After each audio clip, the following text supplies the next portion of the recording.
Salutations mes amis. Aujourd'hui nous allons poursuivre notre étude concernant Dieu le Fils.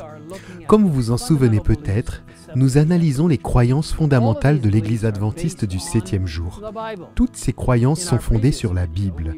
Dans notre vidéo précédente, nous avons lu la croyance doctrinale numéro 4, intitulée « Le Fils ». Et nous l'avons lu dans son intégralité, mais si vous souhaitez la revoir, ou si vous ne l'avez pas encore entendue, je vous encourage à consulter le site adventiste.org/beliefs. Jusqu'à présent, nous avons examiné des passages de la Bible qui confirment que Dieu le Fils, qui fait partie de la divinité, existe depuis le commencement. Sa mission de salut a été établie avant la création du monde, et sa naissance et sa mission ont été annoncées dans certaines prophéties bibliques. Dans Galates 4, verset 4, la Bible révèle que Dieu a envoyé son Fils sur la terre lorsque le moment est vraiment venu, et lorsque Jésus a commencé son ministère terrestre, il a proclamé, comme indiqué dans Marc 1, verset 15, que le moment est arrivé. Ces textes révèlent que la vie du Christ était en harmonie avec les prophéties antérieures. Plus de 5 siècles auparavant, par l'intermédiaire de Daniel, Dieu a prophétisé le moment exact du début du ministère du Christ et le moment de sa mort. Nous explorerons cette prophétie en détail dans une autre vidéo. Mais si vous souhaitez lire la prophétie, vous la trouverez dans Daniel chapitre 9. La prophétie donne également des détails spécifiques à sa mort et sa résurrection. L'un des chapitres les plus poignants de toutes les Écritures est peut-être celui d'Ésaïe chapitre 53. Dans ce passage, le prophète Ésaïe décrit le sacrifice du Christ, où nous lisons à partir du verset 3.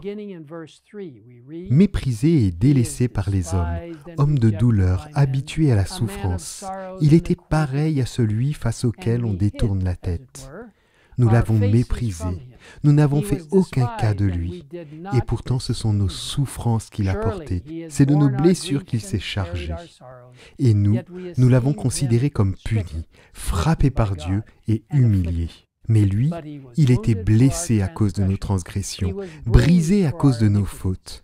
La punition qui nous donne la paix est tombée sur lui, et c'est par ses meurtrissures que nous sommes guéris. » Plus loin, au verset 6, le prophète explique « L'Éternel a fait retomber sur lui nos fautes à tous. » Et au verset 7 et 8, il décrit l'épreuve du Christ. Il a été maltraité, il s'est humilié et n'a pas ouvert la bouche.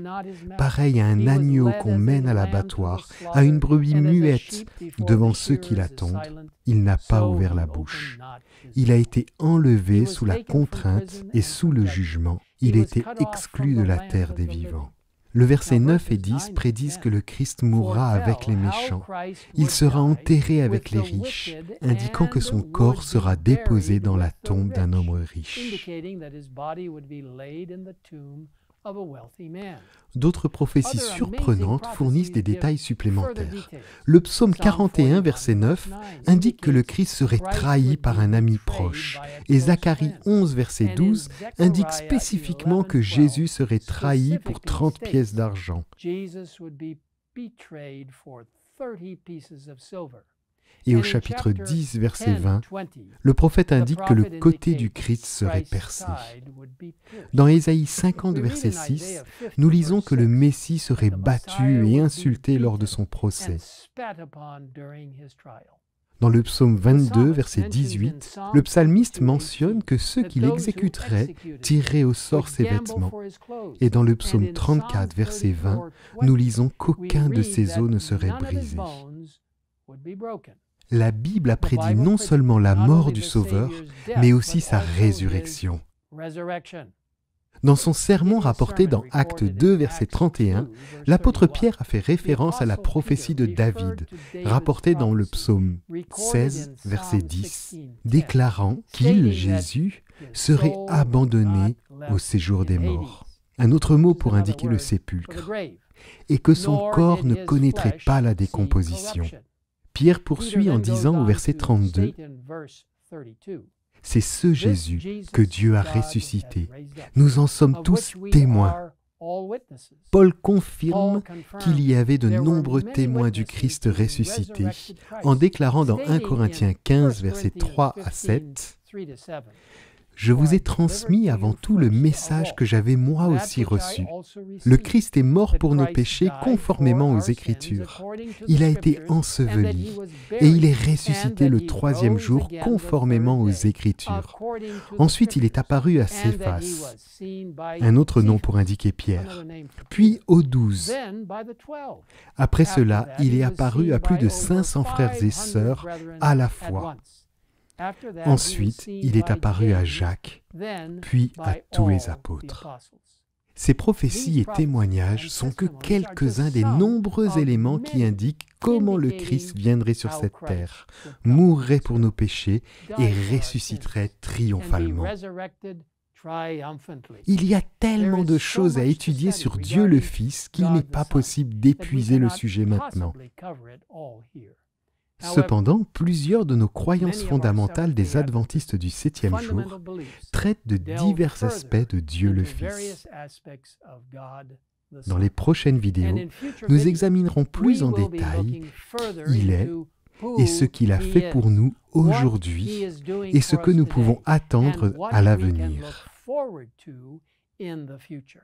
Parmi ces sujets figurent vie, mort et résurrection du Christ, l'expérience du salut, croître en Christ, l'unité du corps du Christ, le ministère du Christ dans le sanctuaire céleste et le retour du Christ.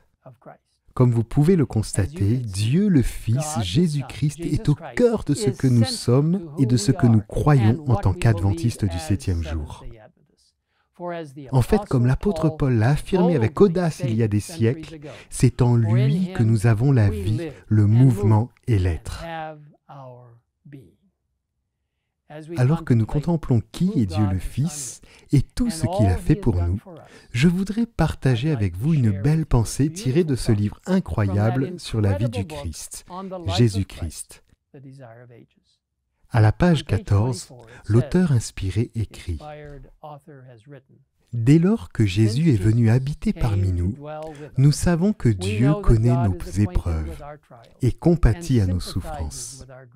Tout fils, toute fille d'Adam est à même de comprendre que notre Créateur est l'ami des pécheurs. Car en toute doctrine de grâce, en toute promesse de joie, en tout acte d'amour, dans tout ce qui nous attire, quand nous méditons la vie terrestre du Sauveur, nous voyons Dieu avec nous.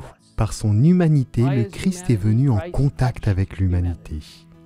Par sa divinité, il saisit le trône de Dieu. En tant que Fils de l'homme, il nous confère le pouvoir d'obéir.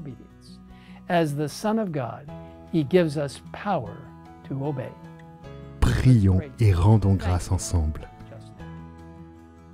Père Céleste, merci d'avoir envoyé le Christ, notre Rédempteur, notre puissant défenseur, celui qui réalise un plan de salut pour chacun de nous par sa vie, sa mort et sa résurrection. Maintenant, Seigneur, nous nous confions à tes soins et par ta grâce et le sang de Jésus-Christ, nous te demandons de nous donner la vie éternelle et une expérience plus complète dès maintenant, alors que nous partageons ce magnifique plan du salut avec d'autres personnes. Merci de nous écouter. Nous te le demandons au nom de Jésus. Amen. Thank you for hearing us. In Jesus' name we ask it. Amen.